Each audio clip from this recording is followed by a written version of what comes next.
There are people that may be in your circle that are choking your fruitfulness. You will not know because they will not tell you.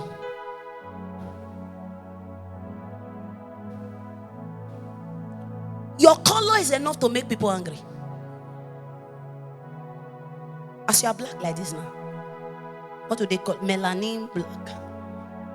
Is it melanin? Melanin black is enough to make people angry.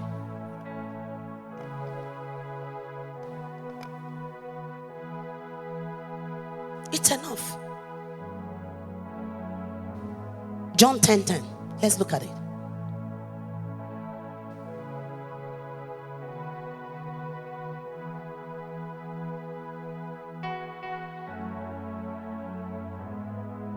John 10:10. Very quickly, very quickly. He said, the thief cometh not but to steal, to kill, and to destroy. Finish it.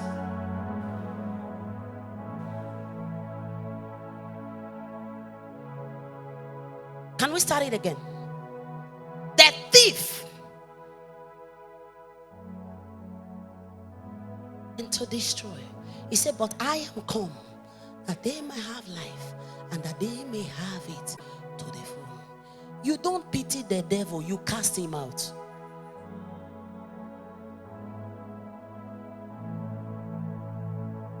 Because his agenda is clear. He does not have any other agenda. His agenda is to kill, to steal, and to destroy. I have preached it to you before. The serpent you do not kill in Genesis, it will become a dragon in Revelation. There are things that you don't manage.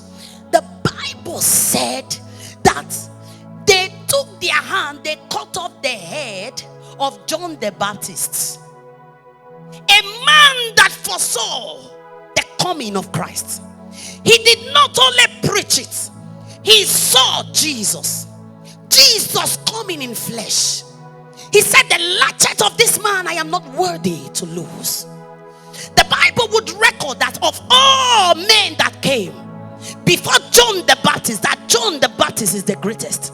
Why was he called the greatest? Because others foresaw Jesus, but he beheld Jesus in body, in flesh. He baptized Jesus. He was the forerunner of Christ. A man so anointed. He was in the wilderness crying day and night, and men will come from every region to come and meet him, and he would baptize them.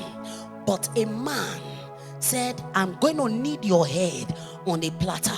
It was not even the man that said. A little girl was told what to do.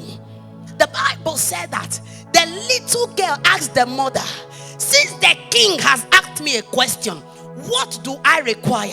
Herodias said, tell the king that you require the head of John the Baptist.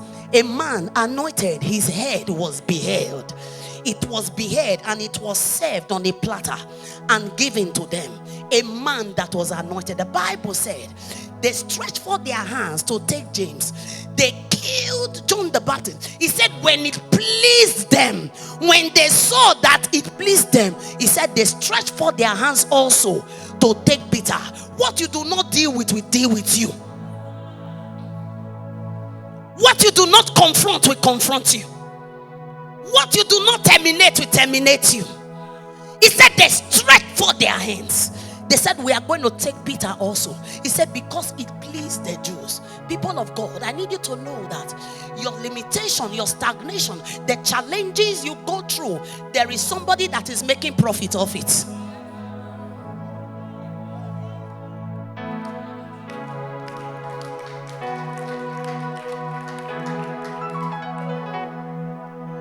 There is always a cauldron of people, a people making profit of your challenges.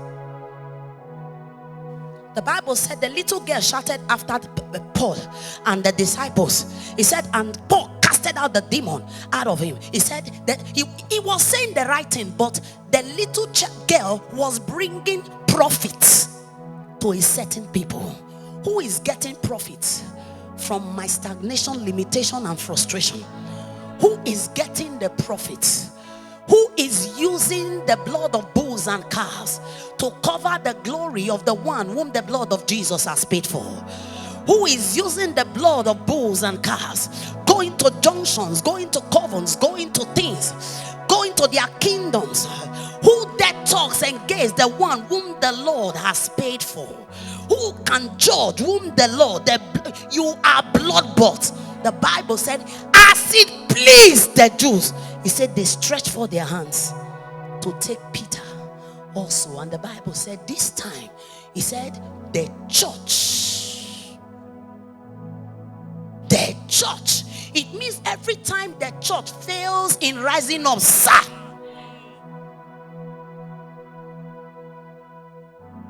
if the church was not sleeping, John the Baptist would not have been beheaded. He said, but it pleased them. He said, so they stretched forth their hand to take Peter also. He said, then the church rose up. They said, not this time. He said, prayer was made continually. Prayer was made continually. Where Peter was held, nobody was there, but prayer got there. Prayer got there, such that an angel came to the place where Peter was in prison and said, oh yeah, get up. Everything that Peter was chained with dropped. He took him, he said, to the gate that leads to the city. He took him there, and Peter became free. And Peter came to their house, the house of the brethren, and knocked. A little girl saw him and was amazed. Listen, how come the church prayed for his release? Peter came and they were now shocked. It means that sometimes we declare and we say this is what we want. We are not really saying that is what we want. But thank God for God who hears our prayers, who knows what to do for the saints. Thank God for God. Thank God for God. They stretch forth their hands. What does that mean, people of God? If you say, it's just small thing now, it's just a little thing, is it not a minor thing? You leave that one. Satan will say, this one is like the ground is a fertile ground. He will do another one again. You say, no, it's just normal. It happens to everybody. No, sir, it does not happen to everybody. I dare to be different. It should not happen to me. And my name is not everybody. My name is Prophetess Juliet Hinome Phillips. My name is not everybody. It does not happen to everybody. If it happens to everybody, you want to join everybody, take everybody. Me, I'm not everybody. I'm set apart, chosen. Do you understand? You choose what you want. You choose it. So if they begin to do what they're doing and you do not react, the people in the boat, if they did not react, they will die. Are you still here? If they did not react, see, your reaction is not to talk like no. React when you should react. And our reaction is mostly in the place of prayer. Is someone here? There are things that only God can do. There are things that you have been empowered to do. There are seasons you don't need God to come down. That's why you are here. You attend to it. Are you still here? Somebody, you are liberated this morning. Your total liberation is sure this morning. Oh, celebrate the name of the Lord.